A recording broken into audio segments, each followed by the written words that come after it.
Sam Seder, Emma Vigeland on the Majority Report. It is a real pleasure to welcome back to the program Jeremy Scahill, investigative reporter, war correspondent, co-founder of The Intercept, and now co-founder of Dropsite News. Jeremy, thanks so much for joining us. Thank you both for having me back. So you just, I guess it was about a week or two ago, published an interview you had with Yusuf Hamdan, the one of Hamas's leaders, and it is a stunning thing. I have to just say right up front. I want to ask you, what your idea was behind it, but it is stunning for Americans, for English speakers, to be able to watch something like this, because it is so rare that we who are following what's happening with the assault and genocide and ethnic cleansing in Gaza, to hear directly from any Hamas, never mind spokesperson, but leader, in such a fashion. Starting around October 8th, it was almost impossible as an American not to know the names of about half a dozen Israeli spokespeople. And at that time in particular, you're like, there's not a single a Palestinian, never mind someone from Hamas. Just tell us what your thinking is as a journalist in covering this. I mean, I think it's somewhat obvious, but reiterate that for us. Yeah, I mean, one way of thinking about it, Sam, is that much of Western media coverage of wars in general is both literally and psychologically embedded journalism. That you're often embedded with the forces of the occupier or the invading force, whether it's the United States or Israel, and this is a very common dynamic. But also there's a psychological embedding that takes place where journalists often prioritize overwhelmingly the narrative of whether it's the United States or Israel. And this is journalistic malpractice not to go to the other side of the barrel of the gun that is pointed at other nations or people around the world and say, let's actually talk to those people. Let's understand their perspective. So, throughout my 25 years in journalism, a lot of what I've done is gone to countries where the United States is engaged in a military action or a war and talk to the people living under the bombs. And that often includes then talking to people like Al-Qaeda in the Arabian Peninsula in Yemen, or the Taliban in Afghanistan, or Al-Shabaab in Somalia. And I've done all of that. In this particular war against the Palestinians of Gaza, the Israelis have prevented any international journalists from entering Gaza. And so the only responsible journalistic practice, in my view, to try to counter or to counterbalance the propaganda coming from the US and Israeli side is to work with Palestinian journalists on the ground in Gaza, so you can get actual reporting from the ground, not just opinions, but also talk to the officials from the organization that the United States and Israel have compared to the Nazis, have said are terrorists in the vein of ISIS and Al-Qaeda, and to fact check the allegations of the powerful, but also understand what is their motivation. And when you do that, and when you give a space for people to actually hear their perspective, then you understand that there's a lot more nuance to the story than you've been shown. And I'll say that, as someone who's also monitoring media coverage, it's not that officials from Hamas, including Osama Hamdan, who I interviewed, are never on Western media. CNN has people from Hamas on occasionally. The New York Times interviews people from Hamas occasionally. But often what happens is it's just a relitigation of the events of October 7th, where the same exact questions are asked over and over and over again. And so what I wanted to do was say, let's treat our audience as smart people. And let's sit down and have an in-depth, in this particular case, it was a 90-minute conversation in English with a leader of Hamas who's been in the organization since its very early stages. He became a member of Hamas in 1992. He's a chemist by training, And he's served as Hamas's chief in Lebanon, in Iran, and as the head of its international relations division. And he was one of two senior Hamas officials that met directly with Adam Bowler in those direct talks that took place, and was involved with the recent deal that resulted in the release of Idan Alexander, an American citizen who served in the Israeli army and was taken prisoner by Palestinian fighters on October 7th while in an Israeli military uniform as an active duty soldier. And I want to get to his release in a moment, but let's go back. And I guess more broadly, like, how did you find him? Because, you know, like you say, the perspective that we have on Hamas in this country is they're designated a terrorist group by the United States. All its leaders are on the terrorist watch thing, and we are just told that it's impossible to have conversations. They want the death of their of Palestinians, et cetera, et cetera. What was your perspective? You know, when we launched Dropsite News in July of 2024, we're coming up on 1 year of publishing at Dropsite. The first stories that we did were a series of stories where I interviewed officials from Hamas and Palestinian Islamic Jihad. You know, I've been working as a journalist in the Middle East for much of my adult life, and you know, have contacts. And so, you know, the act of, like, how do you get in touch with them was not necessarily the most you know, difficult part of this. But we're operating in an environment where Donald Trump is clearly trying to expand the laws on what constitutes material support for terrorism, is going after nonprofit news organizations. And so when you try to do your job as a journalist, and it involves talking to people who are designated by the U.S. State Department as terrorists, and I've interviewed multiple people who are State Department designated, you know, then you really are committing an act of journalism that this White House does not want you to engage in, which is ironic, given that they're engaged in direct talks with literally the very people that I was speaking with. But you know, I think that to put it in a broader historical context, Palestinians have been so broadly dehumanized, and the Palestine exception is so ferocious. And the portrayal of Hamas, we can have a discussion about what are Hamas's politics, both locally in Gaza and you know, their broader view of the world.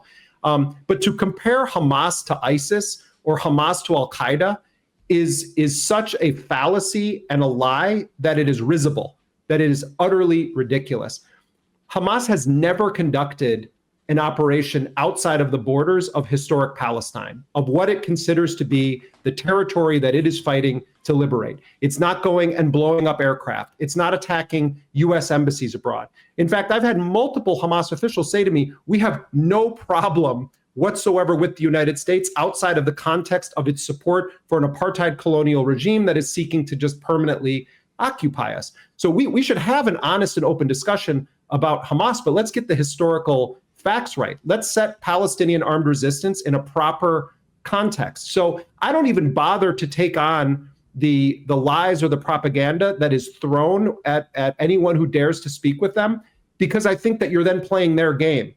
Our readers, the viewers of this show, are smart enough, have independent enough minds where you can provide them with an opportunity to hear a voice, and they make their own assessment of what they think of what that person is saying. And can you expand a little bit on that history of Hamas and how they differ from those other groups that you mentioned? Because frankly, that flattening is just Islamophobia that a lot of the Western press relies on, because in part, there's no Western journalists in Gaza. Israel has blocked it, and they're killing at a record pace the journalists that are in Gaza, and they're basically saying that they're associated with Hamas, so you can't trust them. It's a way to block out, I think, all information until they can continue the genocide. But there's this overall a flattening of Hamas's role in Gaza, where they are in part a governmental organization. They were, of course, involved in the October 7th attacks and orchestrated them. But what is their role in, or what has been their role in society in Gaza? And how do those differentiations look? I mean, to back up a little bit before, a large segment of the Palestinian armed resistance prior to the 1980s was sort of secular and left-wing in orientation. And some of the groups that form the core of the Palestine Liberation Organization or Palestinian resistance in the 60s and 70s are still very active, and some of them as second tier or second wave participants also engaged in the October 7th operations that are known in Arabic as Operation Al-Aqsa Flood. And Hamas grew out of a transitional period where the Israelis really used extreme force against the Palestinian resistance in historic Palestine, exiled many of the leaders and activists who were part of these organizations to Lebanon and elsewhere. And in exiling them, they had Palestinians in camps along with Lebanese resistance fighters, Iranian resistance fighters. You had the Muslim Brotherhood rising up in Egypt against the secular government in Cairo. And you had these very heady times in the late 1970s, early 1980s, and then stretching to the mid 1980s, where all these ideas were swirling around among Palestinians of different factions. And you started to have a real discussion of what is the relationship between Islam as a religion and the politics of Palestinian liberation. And out of that discourse rose groups like Hamas, which originally was sort of an offshoot of the Egyptian Muslim Brotherhood, but later became its own standalone entity quite quickly. And you had Palestinian Islamic Jihad as well. And so Hamas formed as an Islamic resistance movement that was combining Islamic principles with the traditional politics of Palestinian resistance. And it was very controversial in the 2006 elections in Palestine among Islamic resistance forces that Hamas decided to stand for the elections. And the leader of the party at the time was Ismail Haniyeh, who was assassinated last summer in Tehran, Iran, by Israel when he went to attend the inauguration of the new Iranian president. Israel assassinated him. He was also the chief negotiator for the Palestinian side. So Hamas wins the elections. They defeat the preferred US candidates, not just in Gaza, but in all Palestinian territories. So Ismail Haniyeh from Hamas, the Islamic resistance movement, was supposed to be, according to the democratic process, the prime minister of Palestine. Well, the United States went, and Israel, of course, went nuts about this. The US and other Western countries say we have to impose sanctions. The wrong people won the free and fair election. So Israel then imposes a blockade. And Hamas has a civil war in 2007 with Fatah, the party of Mahmoud Abbas, the 89-year-old head of the Palestinian Authority, whose popularity in Palestine is lower than Sam's, as who people want to be in charge of Palestine. Sorry, Sam. So fair, there was fair. there was very fair. So there was a civil war, and essentially what happened is that Mahmoud Abbas consolidated his control of the occupied West Bank, and Fatah was the dominant political force there. And then Hamas becomes the government and dominant political force of Gaza, even though roughly 50% of people in Gaza did not vote for Hamas. This is an important fact to remember. And if you look, I've read opinion polls over the years. As a government, people had the same gripes about Hamas that people in New York have about trash collection or humans anywhere. We always have to remember this because it's never allowed. Palestinians have the same issues we have about their government. Not everything is, oh my God, do we want Hamas to be attacking Israel? Do we believe in armed resistance? Basic things. Are we paid on time? Are people picking up the trash? Are our schools okay? So those kind of governance issues Hamas has had to deal with since 2006. And because there have been no other elections allowed, Hamas has now just been the government for all this time without ever having to go to the ballot box again. And Israel is constantly bombing, tightening the siege in the lead up to October 7th. And, from my conversations with people from Hamas and Islamic Jihad, they're watching a number of factors. They're watching the Saudis get closer to normalizing relations with Israel. They watched what happened under the first Trump administration.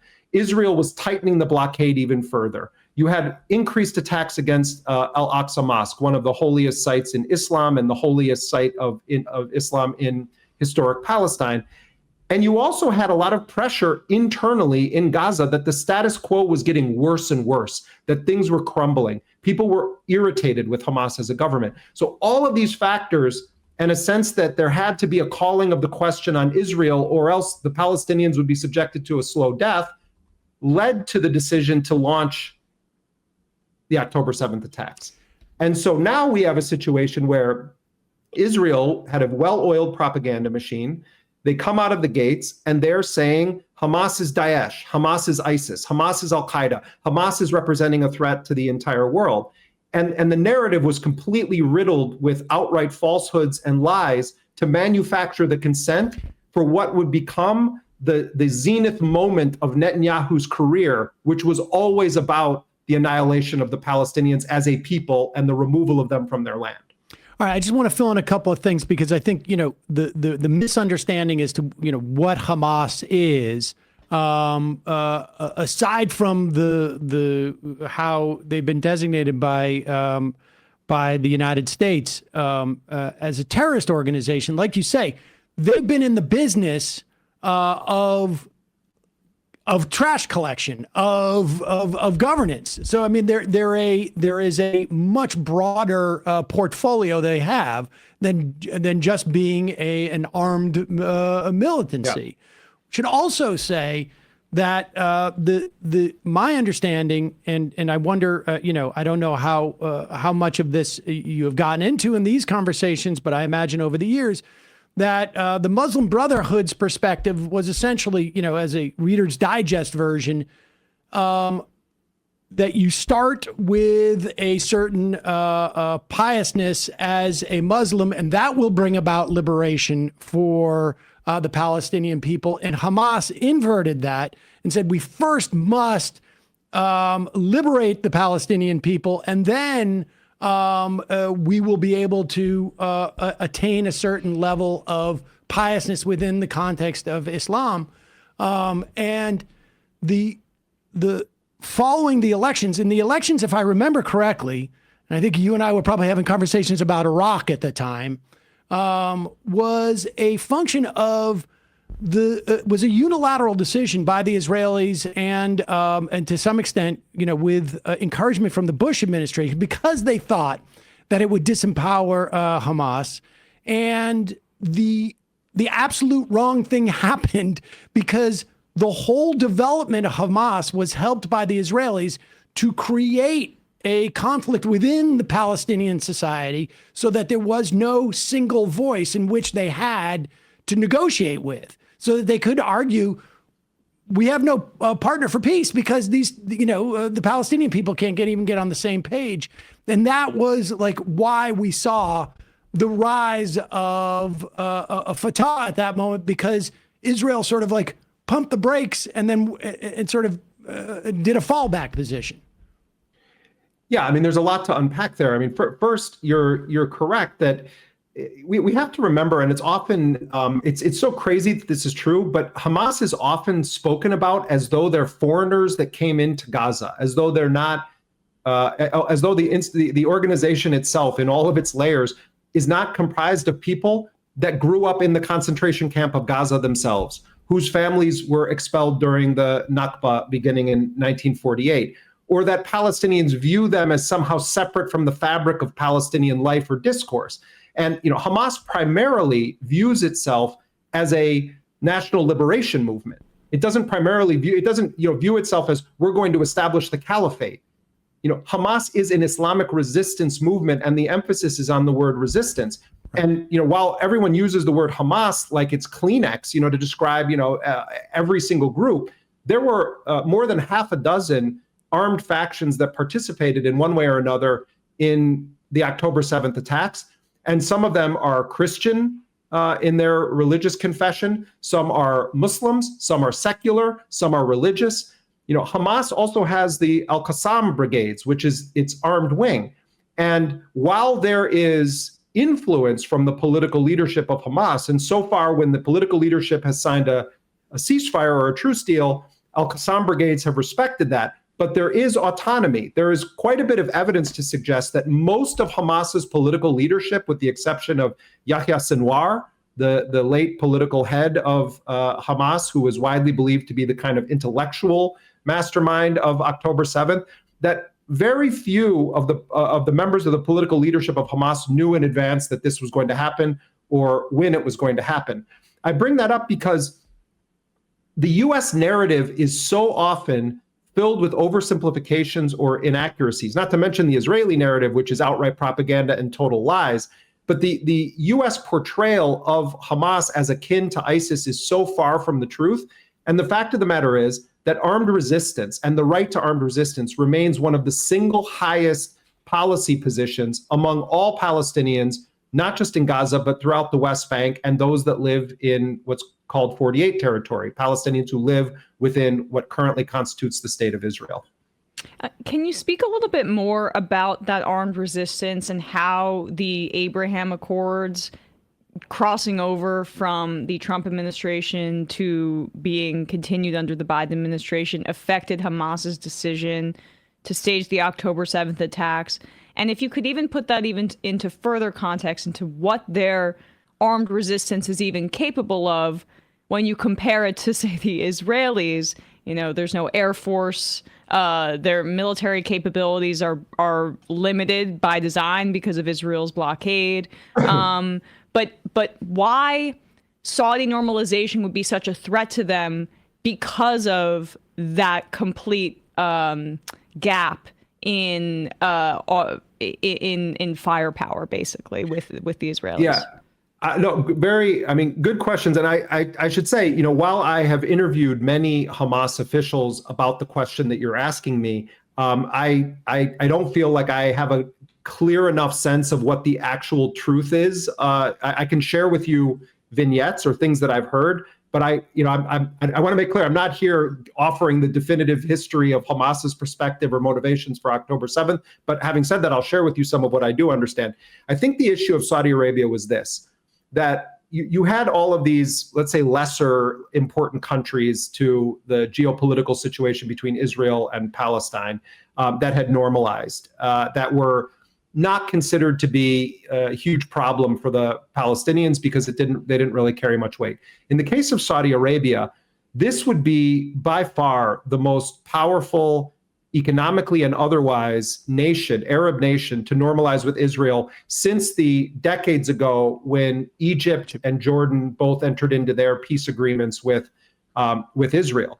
So if the Saudis were to normalize with Israel and to not insist that a Palestinian state be part of the deal, this would have been the most significant blow to the Palestinian cause delivered by the decisions of an Arab ruler in many, many decades. And I don't think we can understate how significant that would have been, because the Saudis understand that both Israel and the United States desperately want Saudi Arabia to normalize with Israel. So if the Saudis were to take that off the table, then you would essentially have an entirely incapacitated broader Arab nation with no ability whatsoever to influence the position of the United States, not to mention Israel. So I think, in a nutshell, that's what I think was the issue there. It was more of a high-level political analysis. On the issue of the weapons, though, Emma, let's remember that most of the weapons that Al-Qassam brigades have and that Islamic Jihad have on the ground in Gaza are domestically manufactured by engineering corps that have been doing this for decades. They're manufacturing their own bullets. They're manufacturing their own sniper rifles. They're manufacturing their own rockets. They are taking the debris from munitions fired at Gaza by Israel, and they are retrofitting them into their own weaponry. There's an old Al Jazeera documentary from 2006. It was in Al Jazeera Arabic. It's called Hosted by the Rifle. And it's a documentary where an Al Jazeera correspondent goes into Gaza and he interviews people from Al-Qassam Brigade's engineering corps. And they show him the process of manufacturing their own grenades, their own rockets, their own rifles.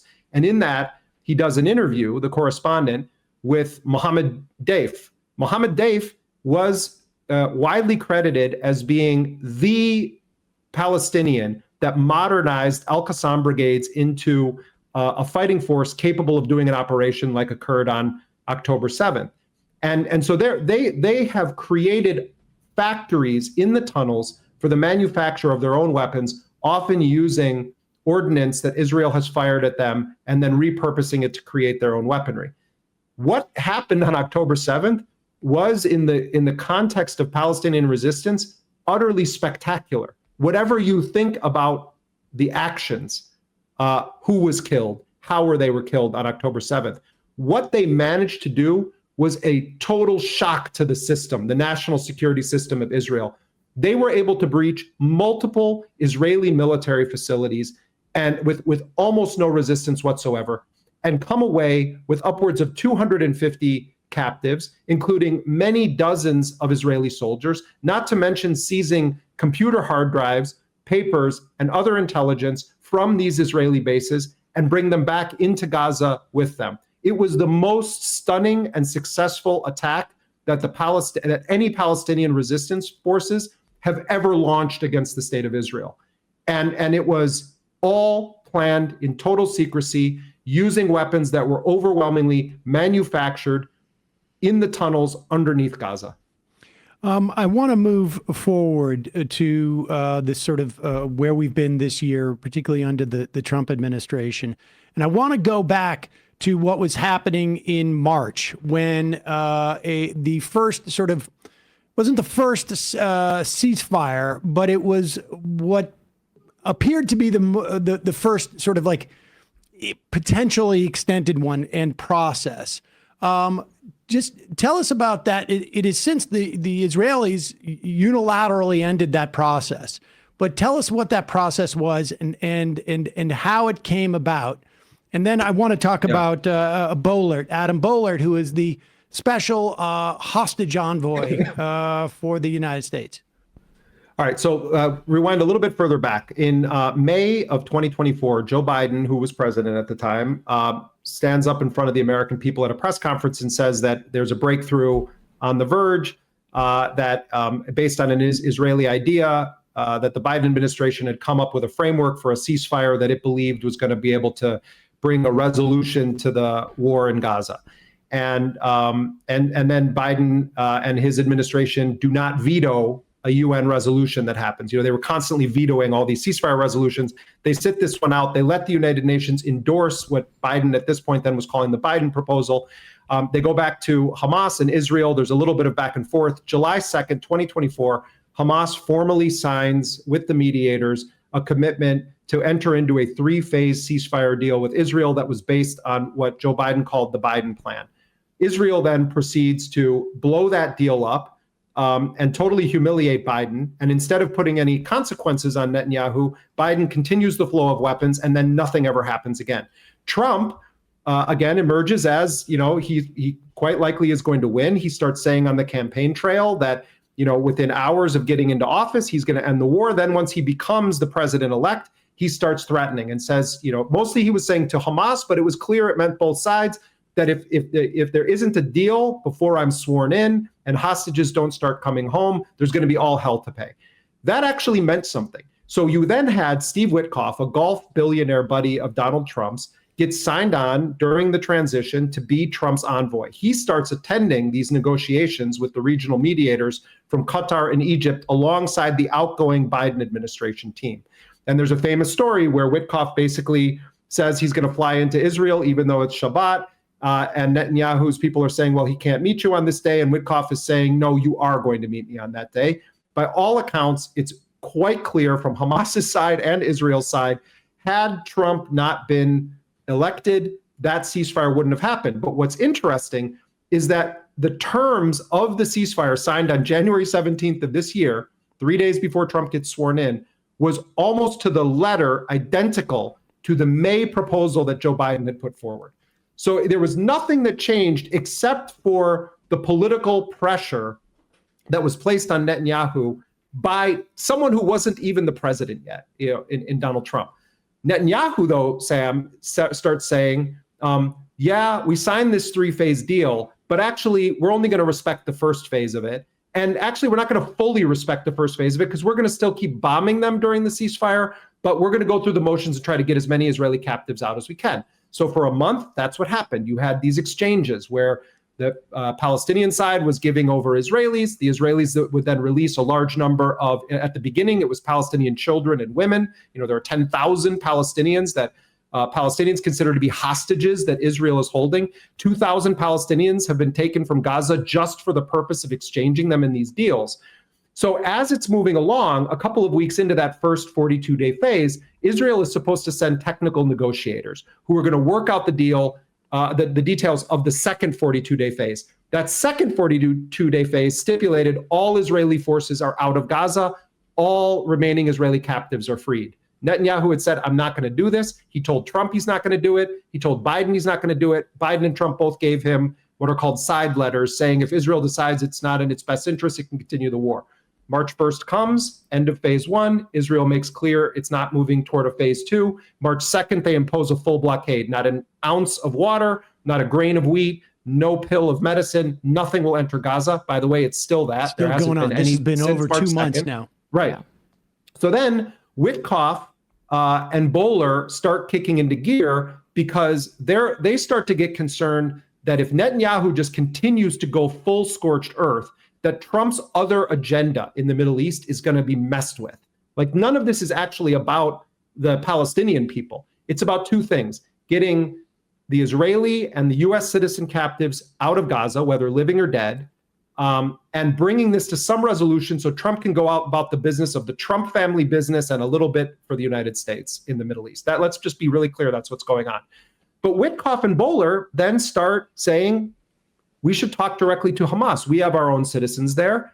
Netanyahu's plan seems to be that it's okay if, captives keep dying. So they open a direct channel. Adam Bowler, by the way, is one of Jared Kushner's college roommates and a very close friend of Jared Kushner, the son-in-law. By the way, when I spoke to Hamas officials about it, they were saying to me, oh, did you see how Adam Bowler got smeared, but then he was brought back into Trump? Why do you think that is? They were asking me. And I'm like, you guys don't know? Like, you don't have an intelligence wing? This is a friend of Jared Kushner's. Like, he's a personal friend of the Trump family. You guys are following me here. That's who they said. They send like Jared Kushner's frat buddy to be the guy directly meeting with Hamas. So, you've got his golf buddy, Witkoff, and his kid, his son-in-law's college roommate are the lead negotiators now with Hamas. Yeah. And the irony is there's probably like somewhere a finder's fee for whatever deal ends up coming in. Yeah. If they could, this is total speculation, but we just saw Qatari, the Qataris offering a $400 million plane. Who knows what deal down the road they think is going to come out of this? But I want to take this moment. So Bowler goes and has a conversation with Hamas, and it creates a huge conversations. And he goes around the Israelis. And this is how he is met. This is on March 9th. Let's just start with Jake Tapper's introduction of Bowler. This is I found this fascinating because I had seen it contemporaneously, but after listening to your interview, I went back. And it's fascinating to see how Tapper introduces this guy. Joining me now is the man who sat across the proverbial table from Hamas, U.S. hostage envoy Adam Bowler. Adam, thanks so much for joining us. Let's start on these direct negotiations with Hamas. First of all, obviously controversial to directly negotiate with terrorists. How much sign-off did you get from President Trump beforehand? And this is just my personal curiosity. As a Jewish American, did you have to steel yourself before sitting down to deal with people who are definitionally anti-Semitic murderers? Well, I'll say meeting with... Okay, all right. So I just wanted to Yeah. They are not definitionally anti-Semitic murderers. I mean, just speak to... I want to get to the rest of the Bowler, but speak, because I know that you asked Hamdan about, what is the basis of this resistance movement? Do you hate? I don't know if you asked specifically, do you hate Jews? But he addressed this. I don't ask that because I'm not a child. I'm a student of history, and look, since 2017, the Hamas Charter has stated quite explicitly that the official position of Hamas is that it will accept a two-state arrangement with Israel along the pre-June 4th, 1967 borders with East Jerusalem as its capital. That's been the position since 2017. What people like Jake Tapper and others who make these claims rely on is a combination of having swallowed far too much Israeli propaganda and statements that have been made over the years about Jewish people by various people affiliated with Hamas that Hamas itself doesn't deny. And if you actually pay attention to what they say, there have been several Hamas officials, including Abu Marzouk, one of the most senior officials in Hamas, in a recent court filing in Britain, acknowledging that there were things said that don't reflect the views of the organization. You can take that or leave it, but Tapper is engaged in reckless, irresponsible, erroneous journalism when he poses a question like that to Adam Bowler. It's amazing that's also the first question too. No, but this is typical. I mean, Jake Tapper has been, unfortunately, I used to have respect for Jake Tapper during Obama when it was drone war stuff. Jake Tapper would ask good questions. Jake Tapper totally checked his principles at the door on October 7th when it came to covering this. He's been a rabid partisan. He's been part of a media operation that has normalized and facilitated this genocide. These people are not journalists. They've been propagandists in a very dark way for a U.S. facilitated genocide. I think we just have to say that very, very clearly. They have had people on that have said demonstrably false things about events that took place on October 7th, and they have never, ever retracted it, nor has the New York Times. And Jake Tapper was part of that lie machine that was meant to dehumanize Palestinians. But on the issue of Adam Bowler, they then have Adam Bowler sitting there. Now, I talked to Hamas. They found Bowler fascinating. They said that he was inquisitive, that he wanted to understand not just the events of October 7th and forward, but wanted to go back. He asked them about the foundation of Hamas, about their views on a wide range of issues. They felt like it was a very, very productive meeting. And they told me that Bowler kept saying that he really was surprised at what he was hearing in the room, that it's so different from what he had been told was going to be said in that room, and kept emphasizing that to them. And they told me something that hasn't been made public. What Bowler told them is that the next step in this is going to be, we're going to set up a direct meeting between Hamas and Steve Witkoff, and we're going to discuss a much broader framework. And what Hamas was just stunned to see was Adam Bowler not just going on CNN, but going on Israeli television and stating that Hamas has put forward a proposal for a long-term truce of 5 to 10 years with Israel. So Adam Bowler, who is the special envoy on hostages for Trump and college roommate of Jared Kushner, goes in, meets with Hamas, the first time there's been direct talks between the American government and Hamas, and comes out of it with clearly a much more nuanced understanding, which is what you need in diplomacy. Where Antony Blinken and others failed, somehow this guy kind of gets it and comes out and accurately says, this is what the position is of Hamas. It was an extraordinary moment. Right. Whatever the motivations are of Trump and company beyond it, from the position of Hamas, they're saying, look, we never heard of this guy before, but he seemed interested in actually what's what your we read think. on that, Jeremy? What's your read on that? Just the idea that he's not a part of the national security kind of establishment West exec crew.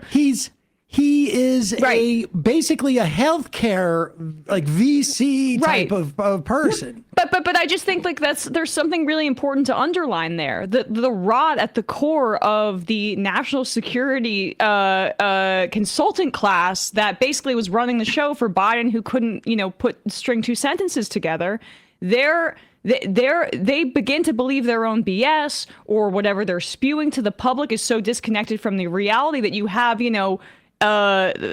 Sigma Chi bro come in and just have some common sense reaction. There's two elements that I think are really important to kind of flesh out. Is that one, these people maybe have more of a layman's kind of reaction to what's happening here, and two, Trump has this transactional element to him where there's some hope here in the sense that he has these Arab Americans for Trump that reportedly maybe made some connection. I take Barack Ravid's reporting with a boulder of salt, but I'm just trying to say that I want to get there soon. But just that with the Qatari plane and everything like that, Trump may be wanting to look at this from a business, you scratch my back thing, as opposed to an ideological Zionist perspective, where maybe we do have a shift there.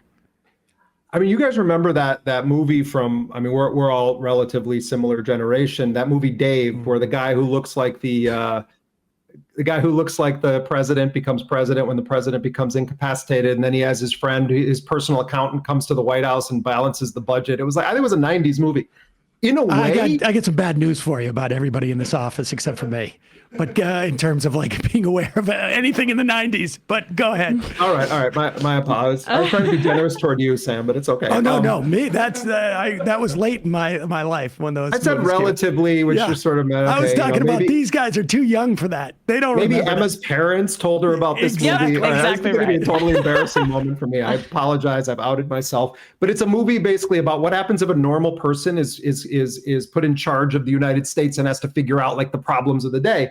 And in a way, if like ordinary common sense people sit in a room and they're sort of listening, they come up with a different set of ideas than the class of people that Emma's referring to, the people that are paid by the makers of tanks to think, like that go in and out of government and think tank world, like the Blinkens of the world, or the consulting world or whatever. Let's listen to 2 minutes of this of Bowler, because this comes out in these 2 minutes or so when he's talking to Jake Tapper. Now, of course, in the days after this interview, Bowler was attacked, and the really Israelis go nuts, and Republican senators then start to say to Trump, we want him gone. And it seemed like they were going to kick him under the bus, but then Trump was like, no, actually. And while we're talking, Bowler's on his way to go and do more negotiations. I want to get to that, but let's look at this clip. This is from March 9th, that same interview. Situation. I do think there's hope. I think that Israel has done a wonderful, masterful job eliminating Hamas, Hezbollah, a number of other enemies in the state that makes things possible that weren't possible before. And I think you could see something like a long-term truce where we forgive prisoners, where Hamas lays down their arms, where they agree they're not part of the political party going forward. I think that's a reality. It's real close. Do you have plans to sit down with Hamas again? You never know. Sometimes you're in the area and you drop by. All right. It's a very unique pop-in. We got to go back. I want to get to the part where the Israelis were upset. Maybe it was a little bit earlier than this. I'm sorry. Yeah, go ahead. I'm sorry. I don't know where to help other Americans. And so it comes part and parcel of the job. I knew that I was going to meet Hamas as a result of it, and we discussed it. Then I think when you walk and you sit in front of somebody and you know what they've done, it's hard not to think of it. I wouldn't say it's the most productive. The most productive is to realize that every piece of a person is a human, and to identify with the human elements of those people and then build from there. But it definitely feels a little odd knowing what they really are. So thank you for your candor. So you did get sign off from President Trump ahead of time, though? Of course. Yeah. What was the result of the meeting? How close are you to a deal to get the American hostages, living and dead, murdered, okay, I guess I jump forward again. I'm sorry. I just jumped forward to 250. Looking for the Ron Dermer part. Yeah, exactly. Yeah. That's a very unique pop-in, I suppose. So you talked about the job Israel has done in trying to negotiate the release of the hostages, living and dead. Axios' reporter Barak Ravid is reporting the top Israeli official, Ron Dermer, strongly discouraged you from talking directly with Hamas. He said it was a tense phone call. Tell us about that. Do you understand why Netanyahu, Dermer, others might be upset? I do understand. I spoke with Ron, and I'm sympathetic. He has someone that he doesn't know well, making direct contact with Hamas. Maybe I would see them and say, look, they don't have horns growing out of their head. They're actually guys like us. They're pretty nice guys. So he doesn't know me.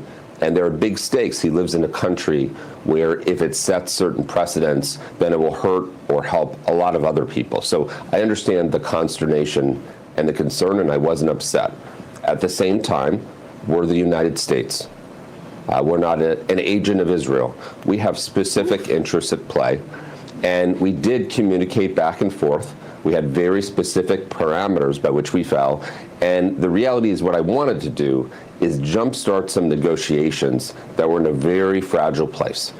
And I wanted to say to Hamas, what is the end game that you want here? Not the dream end game, but what do you think is realistic at this point? Because until we know that, it's very hard to reach some sort of truce or some sort of end to hostility. So in the end, I think it was a very helpful meeting.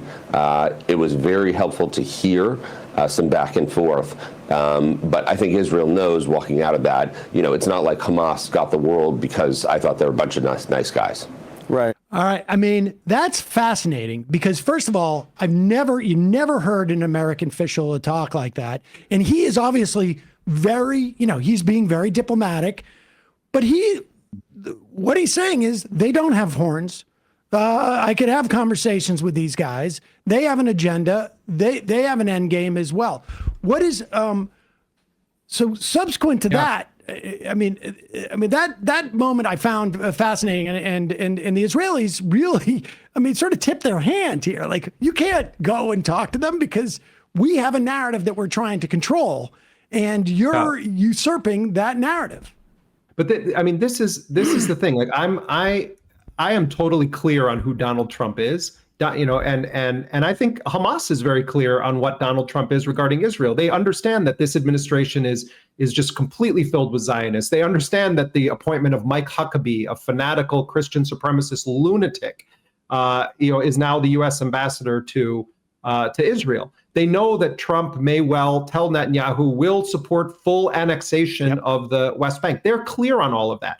But where they see opportunity is in the form of Trump's unorthodox nature, the fact that there is really open corruption in this administration, that Trump wants to make a bunch of deals with Arab nations that actually want this war to end, that it's in play in a way it never would have been when you have a ghoulish 50-year radical Zionist like Joe Biden in the White House, who spent his entire career supporting Israel at its most violent and most extreme. From their perspective, it's like, these guys are kind of normal people. Like, they said the same thing about Adam Bowler that he's saying about them, that we actually find them reasonable to deal with. They don't believe they're going to get the farm from Donald Trump. They want what they feel is a fair shot, and they think they have a better chance of getting it with Bowler and Witkoff. We are now in a situation, it's so pathetic and also amusing at the same time, that the best hope we have maybe for some end to this genocide is that Donald Trump's unorthodox way of approaching things, the people that he's put in charge of these negotiations not being professional politicians from the consultancy class, and Trump's corruption and prioritization beyond just supporting Zionism could end up ending this thing. Yeah, this is so crazy that that's true. Trump believes in one thing, and that is how much is going to be put into his pocket. And I think, at the very least, if you're not there's something transactional, then there's perhaps a transaction that can happen. All right, so bring it to today. We have a situation where, subsequent to that, that a hostage, that prisoner was released, and they were supposed to go to Qatar and meet Trump there. Qatar, meanwhile, has given what's going on now, and this involves Saudi Arabia too. Like, from your perspective and Turkey, from what you gleaned, what is going on right now? So what happened is that since those meetings with Bowler, Hamas has said that they're interested in freeing Idan Alexander, this kid from New Jersey who joined the Israeli military and was captured by Palestinian fighters in Israeli military uniform. I keep repeating that because people say it's a hostage as though he was one of the people taken from the music festival when he was actually a combatant in the Israeli military. So Hamas originally, though, wanted to make that part of a deal that brought them back to the original framework that contemplates full Israeli withdrawal and an end to the genocide. I think that the calculus from Hamas's perspective is, we're taking a gamble here. We're going to release the only male soldier that we've released since October 7, 2023 to the United States for nothing on paper and nothing in return, in terms of a guarantee or a stamp on it. And what their perspective is that I think that Trump's people indicated to Hamas in these discussions that they intend to put a lot of pressure on Netanyahu. Whether or not that's going to pan out, it's a huge gamble from Hamas's perspective. The only card, so to speak, that they have is the captives that they're holding. Every time they release a captive to Israel, or in this case, the United States, their bargaining power gets reduced. That's how they think of this, that if they didn't hold those captives, then there would be nothing to encourage the United States or any other country to put pressure on Israel. So we're in that situation. Trump, though, is in the Middle East wanting money, wanting to make deals. This has nothing to do with Netanyahu. He wants to make that money. And when making that money comes into conflict because Netanyahu is intent on just continuing his genocide, in the case of someone like Biden, no problem. In the case of someone like Trump, you're messing with my money. And I think that's really, to put it in just kind of the most basic human terms, I think that is part of what we're seeing here. Regarding Qatar, it's interesting. Qatar is, on the one hand, at the center of a huge scandal, QatarGate, for Netanyahu right now internally in Israel. And Qatar also has close diplomatic relations with Hamas. It also has relations with Israel and regularly meets with Israeli intelligence and has been one of the primary mediators in these negotiations over the Gaza war. But beyond that, Qatar wants to make a play to be viewed as the kind of logical American diplomatic ally in the Middle East and a close business partner of the American capitalist class. So that is Qatar's view. And the airplane thing, you wouldn't give that airplane to Joe Biden. You would do other deals with Joe Biden, but that's the language of Donald Trump. So from the Qataris' perspective, they're like, okay, well, these are the rules of the game. The Trump's people say it's legal. Here you go. Here's your $400 million luxury jet, luxury plane. The other language of Donald Trump was hinted in this clip here, where he said at the end, we're America, or I'm paraphrasing it to a certain degree, where yeah, exactly. Where there's this this discomfort with Israel, with the tail wagging the dog to an extent here. You're right. I think Trump doesn't like Netanyahu at all. I mean, there's now Fox News is reporting that. Yeah. Yeah, I think he finds him a tacky, annoying person he just has to deal with. Separate Netanyahu from Israel and the fact that Trump's primary, his top benefactor, Miriam Adelson, $100 million, he has to kind of do her bidding to an extent. But I think there's a lot of evidence to suggest that Trump finds Netanyahu garish, annoying, doesn't want him around, probably doesn't like how he dresses or whatever, like he finds him, doesn't like the way he chooses food. Those things actually matter in Trump world. And weirdly, there are indications that Trump sort of likes Mahmoud Abbas, even though most Palestinians don't like Mahmoud Abbas. So one thing to look out for here is that Abbas, who is technically kind of in control of Palestine because he's the head of the Palestinian Authority, there may be meetings with Trump in these days involving Abbas. And I wouldn't be surprised if we started to hear that Trump's people want to make a deal involving Mahmoud Abbas to resolve the war in Gaza. And that could be that he goes behind the back of both Israel and kind of Hamas to just sort of say, here's what we're doing it. But Emma, you're hitting it on the head. Trump is an American nationalist in his own imagination and America firster. And I don't think he has any problem saying to Netanyahu, we don't take orders from you. And that's not something that Democratic presidents typically say. Yeah, he's not going to Jerusalem. And the fact that this IDF soldier was an American, I think, is really key to his conception of himself as an American nationalist, that he went around the Israelis. And in terms of what Hamas got in exchange for it, they got the good ear of Donald Trump. They got to say, we made a deal with you, we scratched your back, so you have to scratch ours, in the way that this Arab Americans for Trump story is kind of recirculating here, where there's one thing: Trump is transactional. He put RFK in as Health and Human Services Secretary when everyone thinks he's a crank, because he felt that he delivered a specific coalition for him in the election. And I think that's where we're at here, where Trump does feel like there's some transactional value in going around the Israelis from a political perspective, and that is where we may have an opportunity, in my view. But remember the backdrop of all of this that we've seen, which is totally extraordinary. Trump designates, within days or a couple of weeks of coming back to the presidency, he designates Ansar Allah, the Houthis in Yemen, as a full foreign terrorist organization. Joe Biden had walked that back a bit because they thought that there could be some diplomatic resolution. So Trump does that designation, but then the U.S. starts doing this heavy bombing of Yemen, and you had the Pete Hegseth signal scandal, et cetera. And the fact is that the truth is that Ansar Allah was actually sticking it to the United States. They shot down record numbers of American drones. The U.S. could not. They This is a mountainous terrain. I've spent a good bit of time in Yemen. It is almost impossible for the United States to destroy their missile production capability. They tried repeatedly, and they just couldn't do it. So eventually, Trump's people recognize this isn't in our interest. They sign a ceasefire deal with Ansar Allah, a foreign terrorist organization that Trump designated as one of the first foreign policy moves he made coming back into the White House. They make this deal, brokered by Oman, and they cut Israel out of it. Do people understand what this means?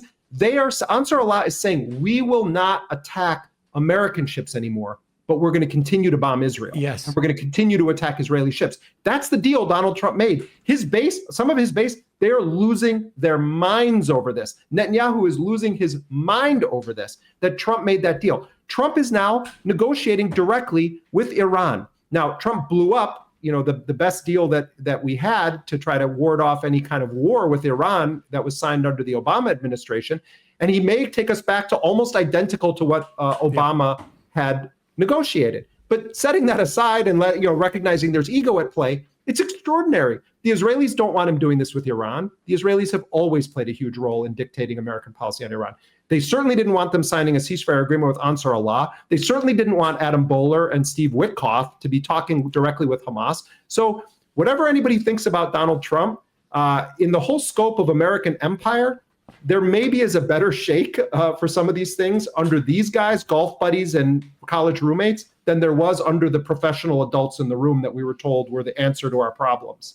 Witkoff was just in the news in Jerusalem Post reporting that he had a meeting with the hostage families, and Witkoff said, we want to bring the hostages home, but Israel not willing to end the war.